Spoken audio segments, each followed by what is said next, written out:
جی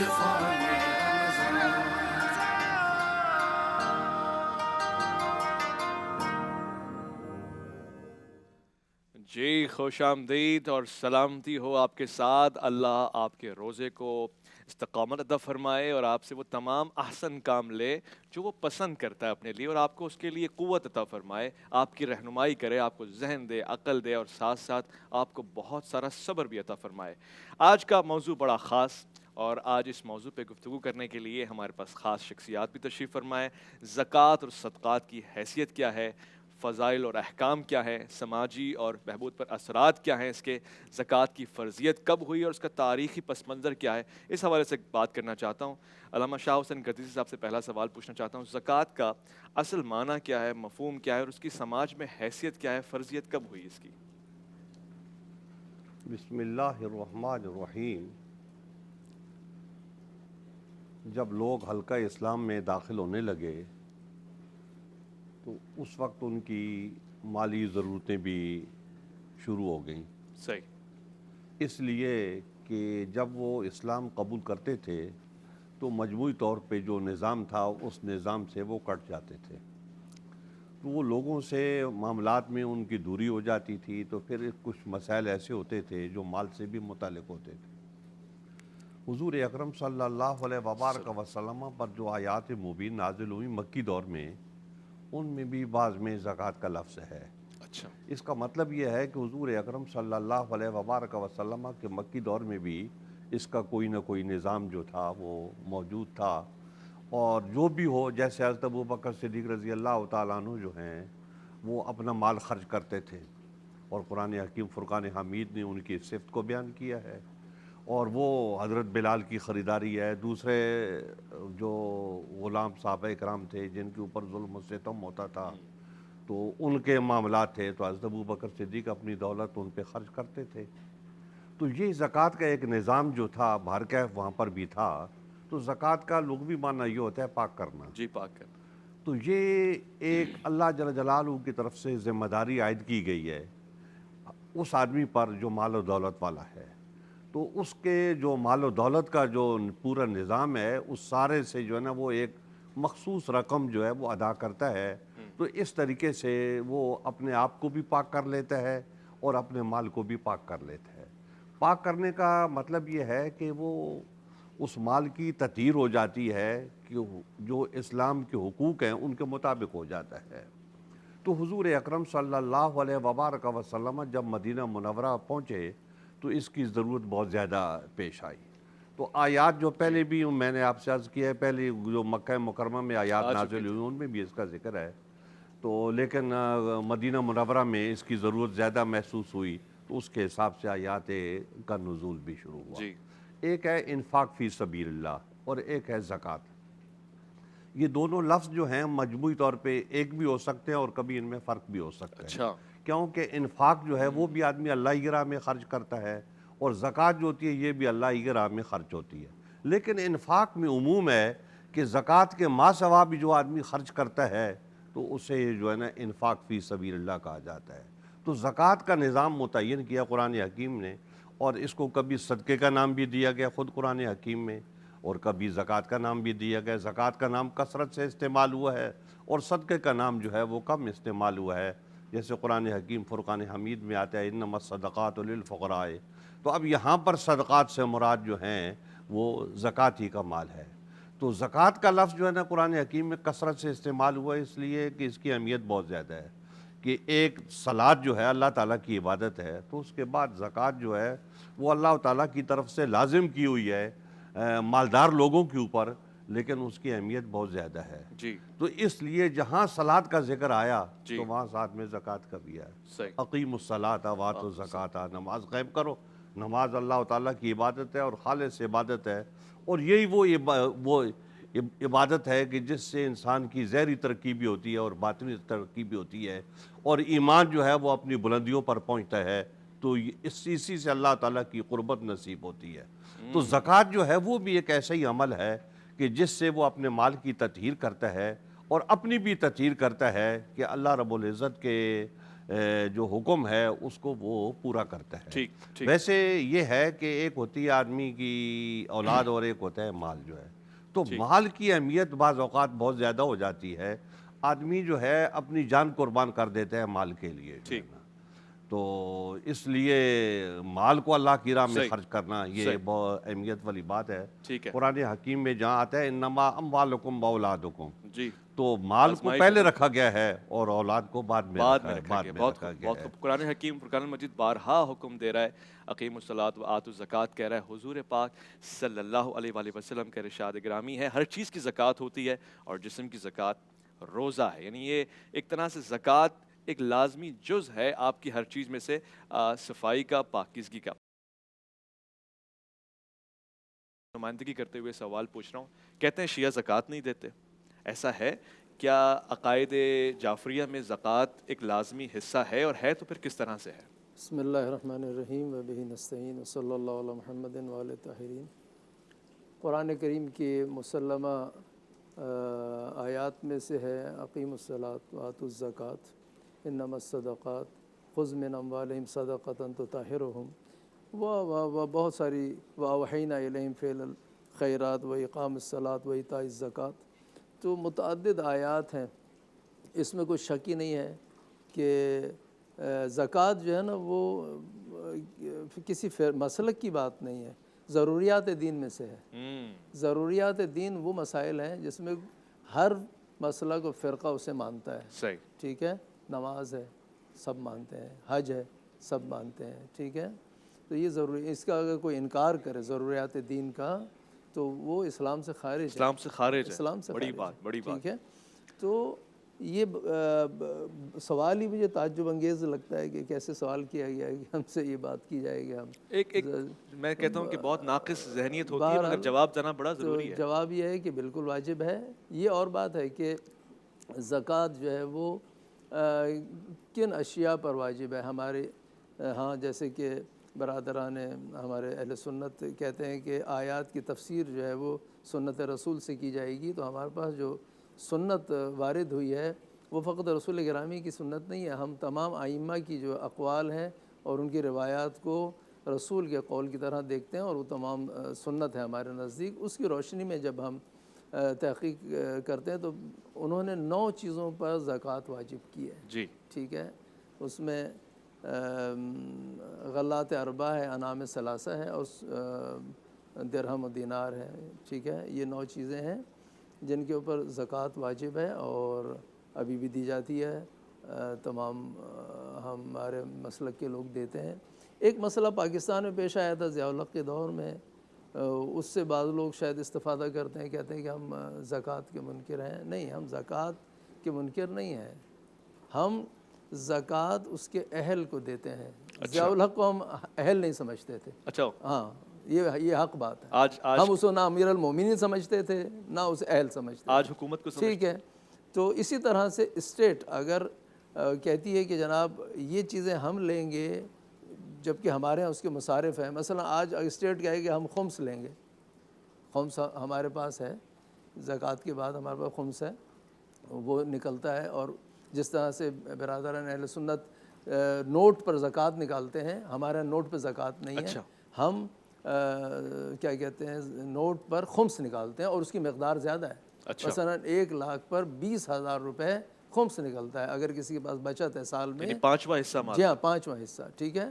اور اس میں سے ایک جو ہے وہ سہم امام ہے آدھا حصہ، اور آدھا حصہ سہم سادات ہے جو سادات کو جاتا ہے، اچھا، ٹھیک ہے؟ ابھی تک خمس کا تو یہ تفصیلات ہیں۔ بہت خوب۔ تو یہ ایک اس وقت کیونکہ یہ بات آئی تھی اور ہم نے کہا کہ ہم آپ کو نہیں دیں گے لیکن ہم دیتے ہیں اور مستحق کو دیتے ہیں، اچھا، اگر ہمارا مرجع یا ہمارا مجتہد یا فقی اجازت دیتا ہے، اگر وہ خود کہے کہ مجھے دو تو وہ ایک الگ بات ہے، وگرنہ جو شریعت نے مصارف معین کیے اس میں وہ خرچ ہوتی ہے۔ ٹھیک ٹھیک، وہاں سے یہ بات نکلی کہ بھائی ہم آپ کو نہیں دیں گے، تو وہ قانون بنا کہ ایک ایفیڈیوٹ بھرا جائے جو اہل تشیع ہیں ان سے زکوٰۃ نوٹوں پہ نہ کاٹی جائے بینکوں میں، ٹھیک ہے؟ تو وہ چل نکلا ہے۔ اب تو بہت سارے مسالک کے لوگ جو ہے نا جی وہ ایفیڈیوٹ بھرا جمع کراتے ہیں، ٹھیک ہے؟ اب یہ عمومی ہو گیا، فقط ہم تک محدود نہیں رہا، تو یہ سوال ان سے بھی کیا جائے کہ وہ مفتی صاحب ایسا کیوں ہے پھر یکم رمضان سے پہلے بینک کو کہتے ہیں جی ہم مثال کے طور پہ ہمارا تعلق اس مسلک سے ہماری زکوٰۃ نہ کاٹیے گا، تو اس پہ ذرا روشنی ڈالیے گا۔ ساتھ ساتھ جڑا ہوا سوال یہ ہے کہ سادات کو تو پھر زکوٰۃ منع کی گئی ہے، تو ان کے لیے کیا حکم ہے؟ بسم اللہ الرحمن الرحیم۔ آج ہم زکوٰۃ جیسے ایک اہم رکن اسلام پر گفتگو کر رہے ہیں۔ سب سے پہلے میں آپ کے سوالات کا جواب دے دوں، پھر میں کچھ اس پر بھی روشنی ڈالوں گا۔ جہاں تک بینک کی بات ہے، جیسا کہ علامہ صاحب نے کہی، یہ بات بالکل ایسی ہے کہ آج کے فی زمانہ میں نبی کریم صلی اللہ علیہ وسلم کے زمانہ میں تو ریاست مدینہ ہی اسے وصول کرتی تھی اور اس کا انتظام کیا کرتی تھی، اور اب جو حالات جس طرح آگے بڑھے اور جو ہماری ریاست کے احوال ہو گئے، اب شاید ریاست بھی اس بات پہ راضی ہے کہ کوئی خود سے دینا چاہے تو دے سکتا ہے۔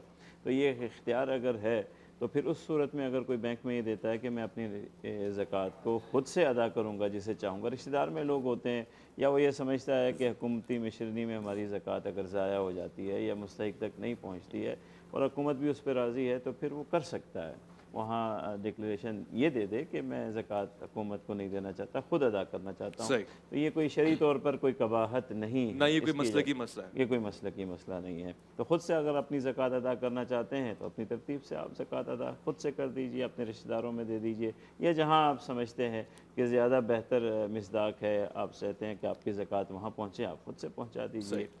تو یہ جب تک گورنمنٹ بھی اس پہ راضی ہے تو یہ مسئلہ کوئی مسئلہ نہیں ہے، درست ہے۔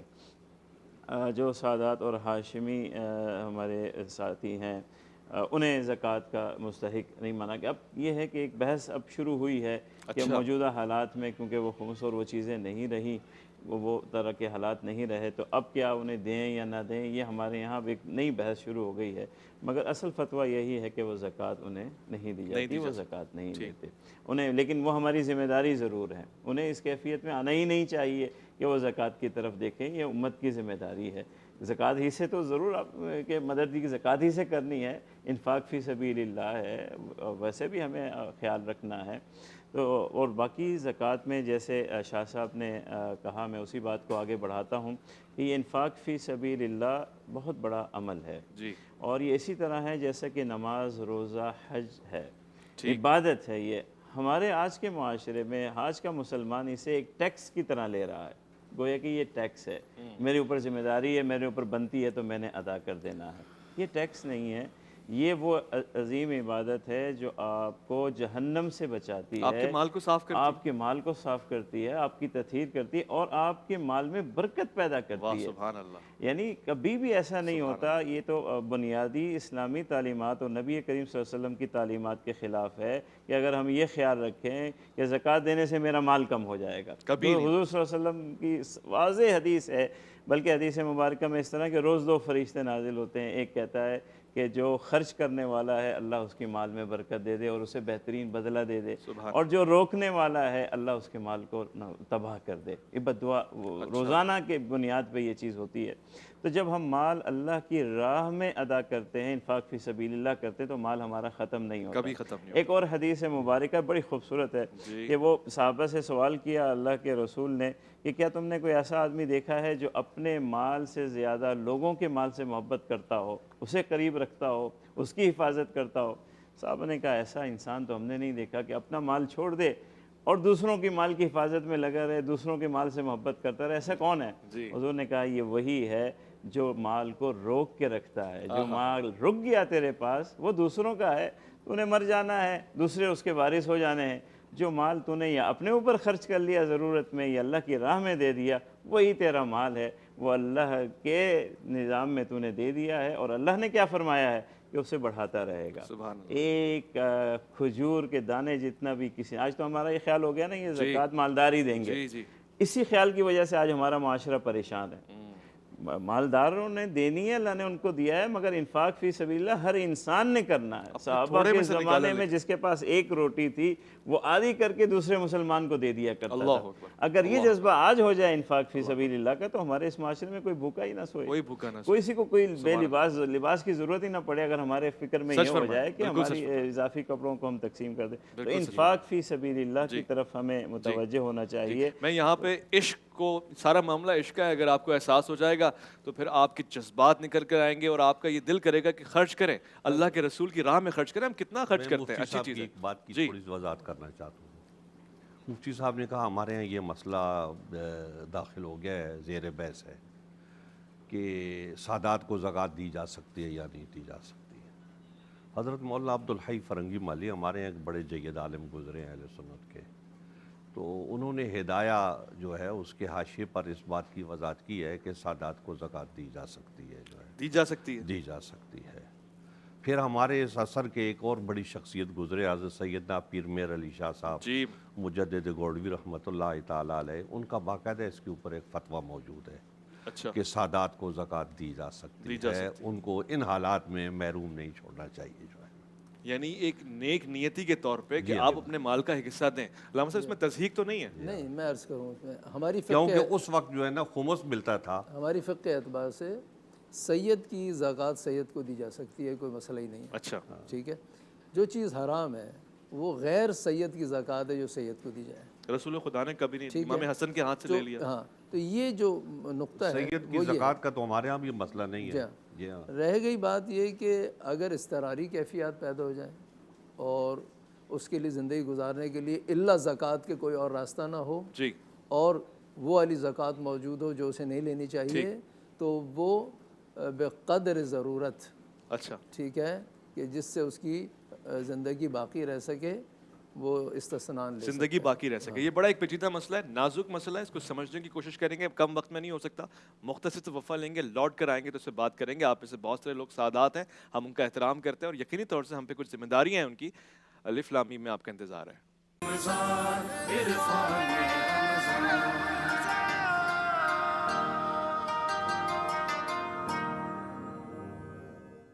عرفان رمضان میں چل رہا ہے الف لام میم, اور الف لام میم میں خصوصی طور سے آپ کو خوش آمدید کہیں گے. آج زکوٰۃ کے موضوع پہ بات ہو رہی ہے, اس کے بڑے سارے فوائد ہیں. اگر ہم اس کو سمجھ جائیں, یہ کتنے سارے اچھے اچھے نظام ہیں جو اسلام نے ہمیں عطا فرمائے ہیں, اور دیگر جگہوں پہ آپ کو ٹیکسز سے بچایا. یعنی یہ ٹیکس نہیں ہے, مگر یہ معاشرے کی بہتری کے لیے ایک ایسا بہتر نسخہ ہے کہ معاشرے میں جو مستحق افراد ہیں ان کی صحیح طور سے پرورش کی جائے, کفالت کی جائے, ان کی دیکھ بھال کی جائے. زکوٰۃ کا موضوع بہت خاص ہے. یہاں پہ ایک سوال بھی آیا کہ کیا سادات کو, سید کو زکوٰۃ دی جانی چاہیے, کس طرح دی جانی چاہیے, کیا معاملات ہیں, اس پہ بات ہو رہی تھی. مگر یہاں پر سمجھنے کے لیے عشق کا معاملہ ہے, نسبتوں کا احترام ہمیں بڑا مقام عطا فرماتا ہے. اور وہ شعر بھی ہے کہ روک لیتی ہے آپ کی نسبت تیر جتنے بھی ہم پہ چلتے ہیں, یہ کرم ہے حضور کا ہم پر, آنے والے عذاب ٹلتے ہیں. تو محمد علی سہروردی, یہ آپ کی آواز میں اسی طرح سے شعر ہو جائیں تو کیا بات ہے. روک لیتی ہے, روک لیتی ہے آپ کی نسبت تیر جتنے بھی ہم پہ چلتے ہیں, یہ کرم ہے حضور کا ہم پر, آنے والے عذاب ٹلتے ہیں, یہ کرم ہے حضور کا ہم پر, آنے والے عذاب ٹلتے ہیں, اور وہی بھرتے ہیں جھولیاں سب کی, کیونکہ وہ سمجھتے ہیں بولیاں سب کی. وہی بھرتے ہیں جھولیاں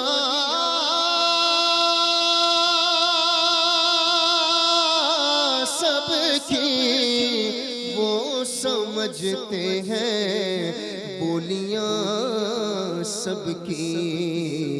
آؤ بازار مصطفیٰ کو چلے, آؤ دربار مصطفیٰ کو چلے, غم خوشی میں وہیں پہ ڈھلتے ہیں، یہ کرم ہے حضور کا ہم پر، آنے والے عذاب ٹلتے ہیں۔ کوئی بھی لمحہ ہو، چاہے وہ کسی مقام پر چلے جائے، کہتا یہی اگر عاشق ہوتا ہے کہ اپنی اوقات صرف اتنی ہے، کچھ نہیں بات صرف اتنی ہے، اوقات صرف اتنی ہے، کچھ نہیں، بات صرف اور وہ اتنی نہیں اتنی ہے اللہ کہ اپنی اوقات صرف اتنی ہے، کچھ نہیں بات صرف اتنی ہے، کہ کل بھی ٹکڑوں پہ ان کے پلتے تھے، کل بھی ٹکڑوں پہ ان کے پلتے تھے، اب بھی ٹکڑوں پہ ان کے پلتے ہیں، کل بھی ٹکڑوں پہ ان کے پلتے تھے، اب بھی ٹکڑوں پہ ان کے پلتے ہیں، تمہارے ہی ٹکڑوں پہ میرا گزارا، تمہارے ہی دربار کا ہوں میں منگتا، جو تم سے نہ مانگوں تو پھر کس سے مانگوں، تمہارا تو سارا گھرانہ سخی ہے، میں گدا تو بادشاہ، بھر دے پیالہ نور کا، نور دن دونا تیرا دے ڈال صدقہ نور کا، کیونکہ تیری نسل پاک میں ہے بچہ بچہ نور کا، تو ہے عین نور تیرا سب گھرانہ نور کا، کل بھی ٹکڑوں پہ ان کے پلتے تھے، اب بھی ٹکڑوں پہ ان کے پلتے ہیں۔ جب یہ فارمولا اپنے اوپر اپلائی ہو جاتا ہے تو پھر آگے خالد محمود صاحب فرماتے ہیں کہ اب کوئی کیا ہمیں گرائے گا، اور ہر سہارا گلے لگائے گا، اب کوئی کیا ہمیں گرائے گا، ہر سہارا گلے لگائے گا، ہم نے خود کو گرا دیا ہے وہاں، ہم نے خود کو گرا دیا ہے وہاں، جو گرتا ہے اسے سنبھالا جاتا ہے، ہم نے خود کو گرا دیا ہے وہاں، گرنے والے جہاں سنبھلتے ہیں، ہم نے خود کو گرا دیا ہے وہاں، گرنے والے جہاں سنبھلتے ہیں، اور ذکر سرکار کے اجالوں کی بے نہایت ہے رفعت خالد، یہ اجالے کبھی نہ سمٹیں گے، یہ وہ سورج نہیں جو ڈھلتے ہیں،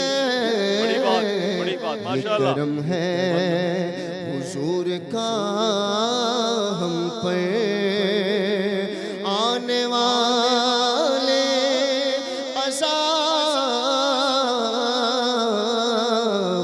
ٹلتے کرم ہے حضور کا ہم پر، آنے والے عذاب ٹلتے ہیں۔ میرے خیال ہے احادیث کی روشنی میں بالکل صحیح بات ہے، کتنے سارے عذاب ہم پہ ٹال دیے جاتے ہیں صرف آپ کی شفقت کی وجہ سے، آپ کی امت کے خاصے ہونے کی وجہ سے۔ علامہ صاحب، اب ایک بہت ہی معصومانہ سوال مجھ جیسا ناقص العقل، زکوٰۃ تو آپ کے مال کی میل ہوتی ہے، تو وہ جو میلا مال ہے، یہ جو مال کی میل ہے، وہ کسی کو دینا صحیح ہے، مستحقین کو پہنچانا صحیح ہے؟ دیکھیں یہ میل کا جو لفظ ہے یہ ایک اصطلاحی لفظ ہے، اس کو حقیقی طور پہ نہیں سمجھنا چاہیے جو ہے نا، اس لیے کہ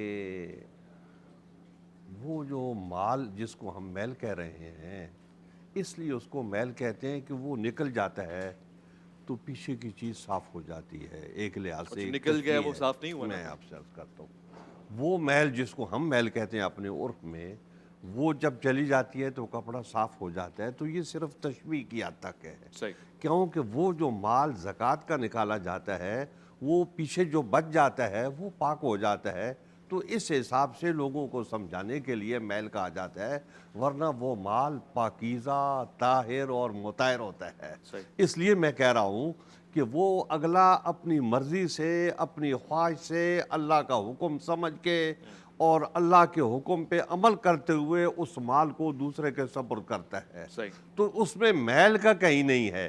میل تو وہ صورت میں ہو کہ جب یہ غلاظت ہو، اور نعوذ باللہ من ذالک اس مال میں یہ چھپی ہوئی ہو، جیسے کپڑے میں غلاظت چھپی ہوئی ہوتی ہے، تو اس کو غلاظت کو نکالنے کے لیے، اس میل کو نکالنے کے لیے، اس گرد و غبار کو نکالنے کے لیے کپڑے کو پانی سے دھویا جاتا ہے۔ جی۔ تو یہ تو وہ میل جس کو آپ میل کہہ رہے ہو، یہ تو اس مال کے اندر موجود ہے، اور یہ مال جو ہے نا یہ اس سے جب الگ ہو رہا ہے تو وہ پاک اس معنی میں ہو رہا ہے کہ اب اس کے لیے وہ پاک ہے کہ وہ اس کو استعمال کر سکتا ہے۔ اگر اس نے زکوٰۃ اس مال کی نہیں دی تو اب وہ مال اس کے لیے مشکوک ہے کہ وہ کس طریقے سے اس کو استعمال کر رہا ہے۔ صحیح۔ یہ اس معنی میں میل ہے، اس معنی میں مائل نہیں ہے۔ صحیح، صحیح، ٹھیک ہو گیا، یہ واضح ہو گیا، آسان واضح ہو ہو گیا، گیا، یعنی میل اصل میں میل نہیں ہے، وہ بلکہ تو پاکیزہ مال ہے پاکیزہ اگر مال اپنی ہے۔ خوشی سے۔ اور اس طرح حکومت لے جو لیں، زکوٰۃ لیتی ہے تو بارکہ حکومت کا جبر ہوتا ہے، جی، تو وہ مال زکوٰۃ جو ہے نا حکومت لوگوں کو دیتی ہے، ٹھیک ہو اور گیا۔ پھر یہ جو مال ہے جو اگلا اپنی خوشی سے، اپنی مرضی سے ادا کرتا ہے، تو وہ میل کیسے ہوگا؟ بالکل ٹھیک ہو گیا، یعنی ایک تو پاکیزہ مال بن گیا جب پاکیزہ آپ نے مال زکوٰۃ ہے کا ارادہ کیا، پھر بعض اوقات میں یوں کہہ لوں کہ سونے کی بھی تو میل ہوتی ہے، وہ میل تھوڑی نہ ہوتی ہے، وہ تو خود سونا ہی ہوتا ہے، تو ایک پاکیزہ سلسلہ ہے جو آپ کے مال کو صاف کرتا ہے اور دوسروں تک اس کا حقدار بنا دیتا ہے۔ اب مفتی ابوبکر محی الدین صاحب، چونکہ بہت سارے ہمارے دوست احباب جب پروگرام دیکھتے ہیں رمضان میں ان کو یہ توفیق حاصل ہوتی ہے کہ اس کو سمجھ سکے، تو ان کے لیے بارہا یہ سوال پوچھے جاتے ہیں، مجھے کوئی چھٹا سوال یا 5واں سال ہو گیا یہی سوال پوچھتے ہوئے، مگر بالکل ایسے ہی پوچھوں گا سادے انداز سے، کون لوگ ہیں جن کو زکوٰۃ ملنی چاہیے، کس طرح میں اس کا اندازہ لگاؤں کہ فلاں کو زکوٰۃ دوں اور فلاں کو زکوٰۃ نہ دوں، مستحقین کا کس طرح سے معیار بنے؟ اس کو مصارف زکوٰۃ کہتے ہیں۔ مصارف زکوٰۃ قرآن مجید کی سورہ توبہ کی 60ویں آیات میں اللہ تعالیٰ نے ذکر کیے ہیں، لیکن اس میں ایک بات سب میں قید مشترکہ ہے کہ وہ شخص جسے آپ زکوٰۃ دے رہے ہیں وہ فقیر بھی ہو یا مسکین ہو یا مسافر ہو یا فی سبیل اللہ مجاہد ہو، ایسا ہونا چاہیے کہ جس کے پاس اپنے پاس ضرورت سے زائد کوئی نصاب زکوٰۃ جتنا مال نہ ہو۔ صحیح، یہ ایک چیز آپ سمجھ لیں گے تو یہ مسئلہ ہمیشہ کے لیے حل ہو جائے گا۔ آپ نے ایسے آدمی کو زکوٰۃ دینی ہے جو کہ مسلمان ہو اور جس کے پاس اپنی ضرورت سے زائد اتنا مال نہ ہو، جو کہ 2 نصاب ہیں زکوٰۃ کے قیمتوں کے اعتبار سے۔ آج کل تو چاندی ہی متعین ہوگا کیونکہ وہ کم ہے، تو 52.5 تولے چاندی جتنا مال اس کی ضرورت سے زائد اس کے پاس نہ ہو، تو پھر آپ اسے زکوٰۃ دے سکتے ہیں۔ اور زکوٰۃ دینی بھی ایسی ہے کہ آپ نے اسے مالک بنا دینا ہے۔ اچھا، ہمارے یہاں زکوٰۃ کی ادائیگی میں اب بہت کوتاہیاں شروع ہو گئی ہیں، اللہ معاف ریاکاری کرے۔ کتنی آ گئی؟ ریاکاری اتنی آ گئی ہے، زکوٰۃ کے مستحق کو نہیں پہنچائی جاتی، ایسی چیزوں میں خرچ کی جا رہی ہے جو زکوٰۃ کے مصارف نہیں ہیں، ضائع ہو رہی ہے زکوٰۃ۔ تو اس چیز کو ضرور سمجھنا چاہیے، تو یہ ملکیت والا معاملہ ضرور سمجھنا چاہیے کہ آپ نے وہ چیز جو بھی زکوٰۃ میں ادا کریں، پیسہ دیں، غلہ دیں، کپڑا دیں، کوئی بھی چیز اگر آپ زکوٰۃ میں دیتے ہیں تو اس مستحق کو آپ ملکیتاً دے دیں، اسے دے دیں تاکہ اس کی ہو جائے۔ تو اس طرح سے یہ زکوٰۃ ادا کرنا کیش کے اوپر زکوٰۃ ہے آپ کے پاس؟ بالکل ہے۔ یعنی اگر مال میرے پاس سال بھر جمع رہا ہے میرے بینک اکاؤنٹ میں، کیش کی صورت میں اس پہ زکوٰۃ ہوگی؟ دیکھیے زکوٰۃ کے لیے میں 2-3 چیزیں آپ کو اور مختصر سے بتا دوں جس سے یہ مسئلہ سمجھنا آسان ہو جائے گا۔ ایک تو ہوتا ہے سال گزرنے کا معاملہ۔ اب سال گزرنے کے معاملے میں ہمارے بہت سے ساتھی پریشان رہتے ہیں کہ ہر پیسے پہ سال گزرنے کا مجھے کیسے پتہ چلے گا، کون سا کس تاریخ کو میرے پاس آیا پیسہ، میں کیسے حساب رکھوں؟ تو یہ سال گزرنا ہے مالداری کے اوپر۔ جس دن اللہ نے آپ کو اتنا مال دے دیا کہ آپ صاحب نصاب ہو گئے اس مہینے کو اس ہفتے کو آپ نے نوٹ کر لینا ہے.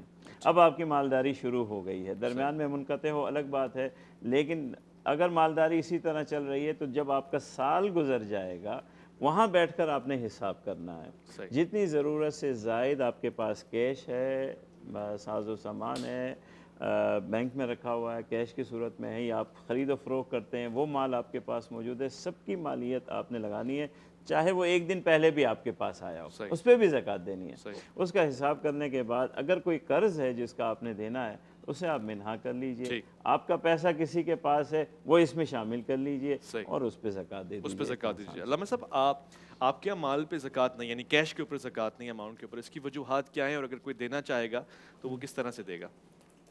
وجوہات پہلے میں بیان کر چکا ہوں، ایک دفعہ پھر بیان کرتا ہوں کہ زکوٰۃ 9 چیزوں پر ہمارے ہاں وارد ہوئی ائمہ علیہ السلام کی روایات میں، رسول گرامی کی روایات میں.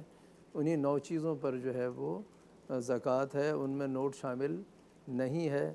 اور جس سکے پر زکوٰۃ تھی وہ مسکوک سکہ بھی ابھی نہیں ہے. چاندی اور سونے کا جو سکہ رائج تھا اس پہ زکوٰۃ تھی، وہ اب آج کل نہیں ہے، تو وہ بھی اس وقت جو ہے قابل عمل نہیں ہے. لیکن جتنا بھی کیش ہے اس وقت اس کے اوپر خمس ہے. اچھا. ٹھیک ہے. اور خمس کے اندر 2 حصے ہیں. ایک حصہ سہم رسول گرامی ہے جو سہم سادات کہلاتا ہے، سہم امام کہلاتا ہے. آج کے دور میں کیونکہ امام جو اس وقت موجود ہیں ہماری عقیدے کے اعتبار سے وہ اس کے وارث ہیں، اس لیے وہ سہم امام کہلاتا ہے. اور ایک حصہ سہم سادات کہلاتا ہے.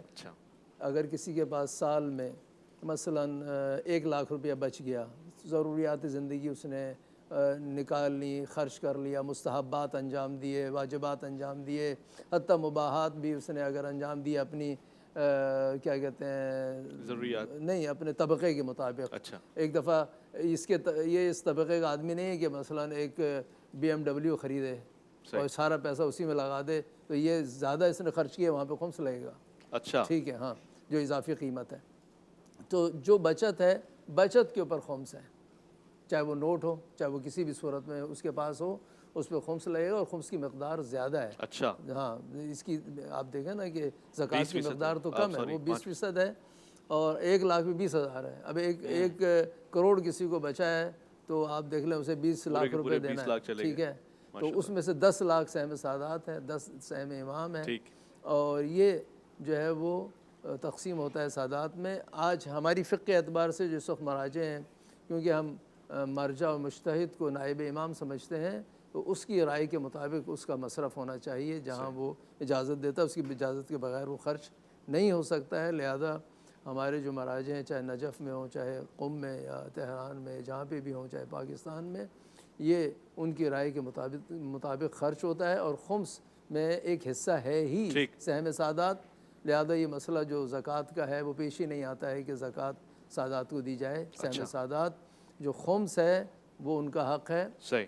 قرآن کریم کی آیات کی روشنی میں آتے ذی القربہ حقہ کے ذیل میں یہ تمام روایات ہمارے پاس موجود ہیں. اور یہ نظام ہے جو چل رہا ہے الحمدللہ. ہم اس کے ذریعے بہت سارے سادات کی کفالت کرتے ہیں. ماشاءاللہ سے یہ سلسلہ اگر یوں چلتا رہے تو بہت سے لوگوں کی امداد ہو سکتی ہے. یقینی طور سے اسلام کا جو معاشی نظام ہے وہ ذخیرہ اندوزی کی مخالفت کرتا ہے. کہیں بھی پیسہ جمع نہ ہو، جیسے کہ جسم میں اس میں اگر کوئی خون جمع ہو جائے گا تو وہ آپ کے لیے فائدہ مند نہیں ہوگا. اسی طرح پیسے کو بھی رواں اور دواں رکھا گیا. ایک مختصر سا وقفہ لے رہے ہیں، الف لام میم میں جاری عرفان رمضان، آپ کا انتظار رہے گا.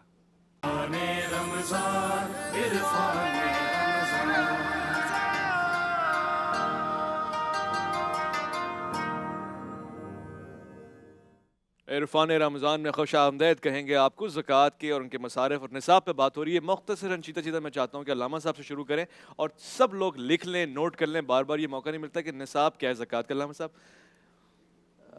جو 9 چیزیں جن پر زکوٰۃ نکلنی ہے اس کا نصاب ہے. گندم کا نصاب ہے، جو کا نصاب ہے، کشمش اور کھجور کا نصاب ہے. اسی طرح سے اونٹ اور گائے اور بکریوں کا نصاب ہے. ٹھیک ہے.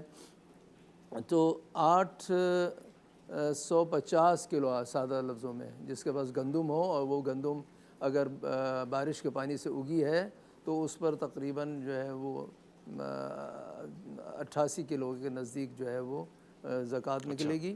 اور یہ نصاب اسی طرح سے بڑھتا چلا جائے گا جو جس کے پاس جتنی ہو.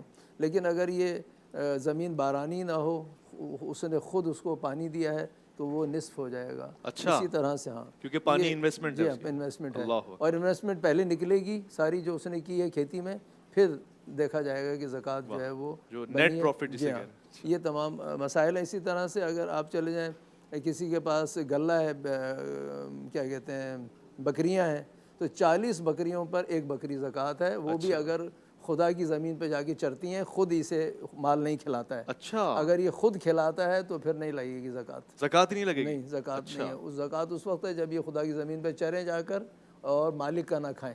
صحیح, ٹھیک ہے, 80 ہو جائیں گی, 120 ہو جائیں گی تو 3 ہو جائیں گی, اور اسی طرح سے یہ آگے بڑھے گا معاملہ. صحیح. اونٹ اسی طرح سے ہیں. اونٹ اگر کسی پر 5 ہیں تو اس کے اوپر جو ہے وہ 1 بکری ہے. ٹھیک ہے, 10 ہو جائیں, اسی طرح سے بڑھتا چلا جائے گا, نصاب ہے. صحیح ہے. مستحقین میں ایک مسئلہ ہے, وہ یہ ہے کہ مساکین اور فقیر اور مسکین, یہ 2 چیزیں معمولاً ان کے بارے میں ہمارے یہاں ایک اصطلاح استعمال ہوتی ہے کہ اذا اتحد افترق اور اذا افترق اتحد. جب یہ الگ الگ آئے ہیں تو اس کے ایک معنی ہے, اچھا, اور اگر ایک ساتھ آ جائیں تو اس کے 2 معنی ہیں. 2 معنی, مختلف معنی, اس لیے کہ آئے ہیں ایک ساتھ. تو فقیر شرعی ہمارے اعتبار سے وہ ہے جس کے پاس 1 سال کے اخراجات نہ ہوں. 1 سال کے اخراجات نہیں ہیں, دفعتاً یا تدریجاً. یہ روزانہ کماتا ہے, پورے سال کھا سکتا ہے, مستحق زکوٰۃ نہیں ہے. اچھا, لیکن یا ایک دفعہ میں ہے اس کے پاس پورا سال کا, تو یہ مستحق زکوٰۃ نہیں ہے.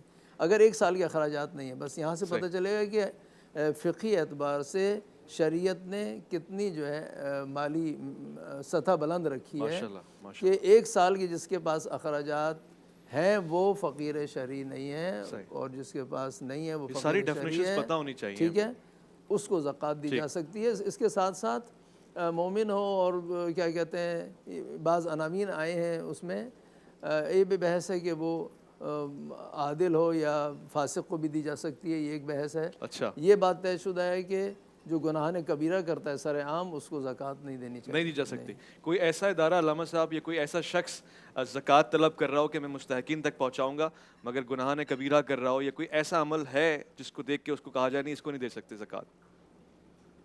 دیکھیں, بات یہ ہے کہ وہ جو ایسا آدمی جو بات کہہ رہا ہے کہ میں مستحق تک پہنچاؤں گا, تو وہ ایک وکیل کی حیثیت سے اس کا ہو سکتا ہے کہ وہ کسی نے اس کو وکیل بنایا. اگر ان لوگوں نے اس کو وکیل ہی نہیں بنایا تو اس کا استحقاق ہی نہیں ہے کہ وہ خود لے اور جا کے ان کو دے.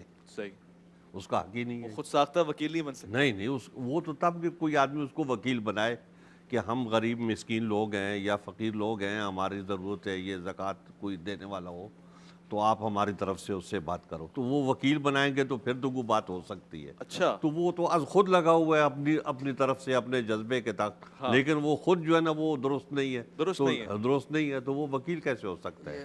اب ایک آدمی علماء نے یہ مسئلہ بتا دیا تو لوگ وکیل کر لیں گے, فقراء کو لوگ وکیل کر لیں تو زیادہ بہتر ہے میرے خیال ہے. زید و بکر خود سے کہہ رہے ہیں کہ میں زکوٰۃ لے رہا ہوں. اسی لیے اگر وہ مستحق ہے اور ساتھ میں گناہ کبیرہ کر رہا ہے تو اس کا گناہ جو ہے اسے استحقاق زکوٰۃ سے نکالتا نہیں ہے. آپ اس کی ضرورت پوری کریں گے جب تک کہ وہ مسلمان ہے.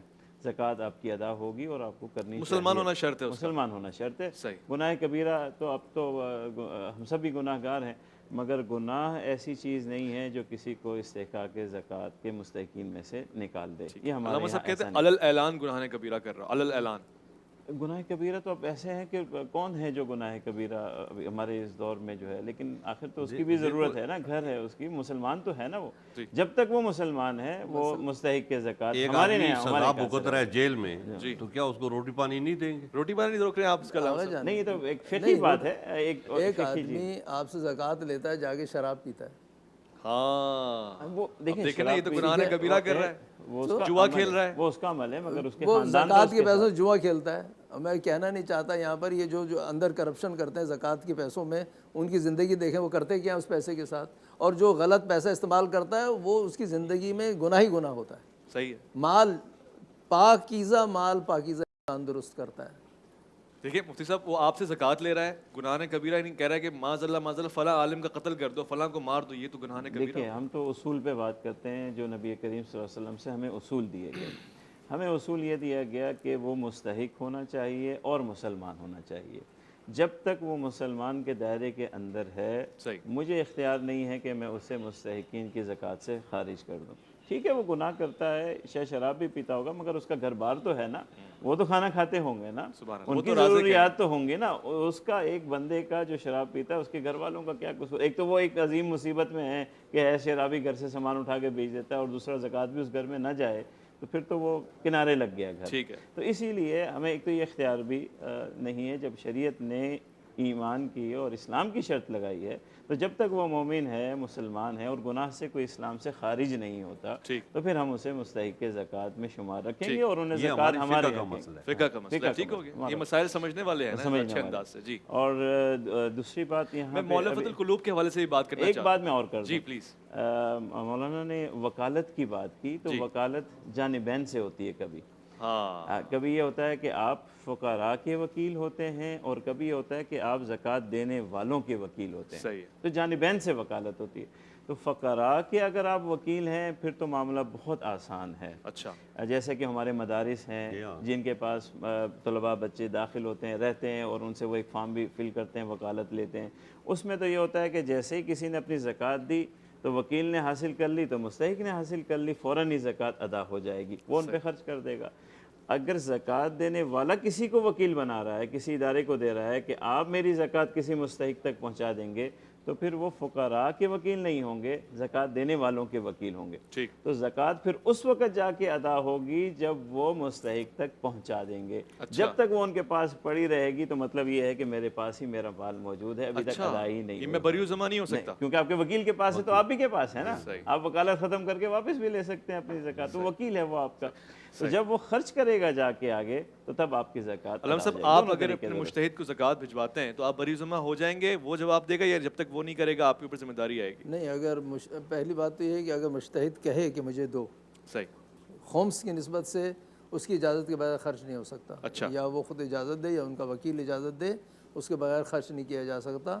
الا یہ کہ سہم سادات میں خود وہ کہتے ہیں کہ نکالنے والا خمس سہم سادات دے سکتا ہے. بعض فقہا یہ کہتے ہیں, سب اس وقت آگے سیستانی, وہ یہ کہتے ہیں کہ آپ آدھا حصہ مستحق کو دیکھنا, اس نے بھی خود یہ ہے کہ مستحق ہے یا نہیں. صحیح. مستحق کی تعریف کر دی گئی ہے, وہ دیکھے گا, اس کو دے گا. اس ہر شخص کو نہیں دے سکتا. صحیح. ٹھیک ہے. اور زکوٰۃ میں یہ ہے کہ اگر حاکم مجتہد امام اگر ہوں خود کہیں کہ مجھے دو, پھر وہ اس میں ہاتھ بھی نہیں لگا سکتا. اس میں زکوٰۃ میں وہ امام کو دینی ہے, وہ خود خرچ کریں گے یا اجازت دیں گے جہاں خرچ کرنا ہے وہاں پہ خرچ کیجیے. شاہ صاحب وقت کم ہے. ایک باپ اپنی بچی کے جہیز کے لیے اور دیگر اخراجات کے لیے, شادی کے رسومات کے لیے مال جمع کر رہا ہے, سال 2 سال 10 سال 5 سال 15 سال تک وہ مال جمع ہوگی, اس پہ زکوٰۃ ہوگی؟ بالکل زکوٰۃ ہوگی. اچھا. جی ہاں, اگر وہ نصاب کے حساب سے سسٹم میں آتی ہے بات, صحیح, اس کے اوپر زکوٰۃ ہوگی. یہ بعض اوقات جو ہے نا لوگ یہ سوال کرتے ہیں کہ وہ ہم نے اتنا سونا رکھا ہوا ہے, بیٹی کی شادی کریں گے تو کیا اس پہ زکوٰۃ ہے؟ نہیں. صحیح. اس پہ بالکل زکوٰۃ ہے, کیونکہ وہ ملکیت تو آپ کے ہیں. صحیح. تو جب آپ کی ملکیت میں آپ نے اس کو رکھا ہوا ہے, ضرورت سے زائد ہے, تو وہ نصاب زکوٰۃ میں آتا ہے, تو اس کے اوپر زکوٰۃ ہوگی. زکوٰۃ ہوگی. خمس ہوگا علامہ صاحب اس کے اوپر؟ خمس اس مال کے اوپر جو جہیز ہے, اگر وہ متعارفاً جمع کیا ہے اشیاء, نہ نوٹ, پیسے نہیں, اگر پیسے ہیں اس پہ خمس لگے گا. ٹھیک ہے. بعض فقہا یہ کہتے ہیں کہ وہ اشیاء مثلاً اس نے اس کے لیے کپڑے خرید کے رکھے ہیں, برتن خرید کے رکھے ہیں, فریج خرید لیا ہے, ٹھیک ہے, یہ سال ان کے اوپر ہو جائے تو اس پر خمس نہیں لگے گا. ٹھیک ہے. اگر یہی پیسے کی صورت میں ہوتا تو خمس لگتا. ٹھیک ٹھیک ٹھیک ہے. ٹھیک ہے. آج وقت اتنا کم رہ گیا ہے, باتیں اتنی ساری ہیں, دلچسپ باتیں, ہم لوگ دعا پہ بیٹھتے ہیں, انشاءاللہ بات کر لیتے ہیں. وقت میرے پاس کم رہ گیا, وہ بار بار اشارہ دے رہے ہیں کہ جی وقفہ لینا ہے, اور وقفے کے بعد واپس پروگرام کو لینا ہے. تو مختصر سے وقفہ لوٹ کر آئیں گے, دعا کے لیے ہم ہاتھ بھی اٹھائیں گے, اور ساتھ ساتھ دسترخوان پہ بھی بیٹھے ہوئے ملیں گے انشاءاللہ. خصوصی طور سے دعا گو رہیں گے الحبیب ریسٹورنٹ کے مالکین کے لیے, انہوں نے بڑا اچھا انتظام کیا یہاں پہ. عرفان رمضان میں آپ کا انتظار ہے. عرفان رمضان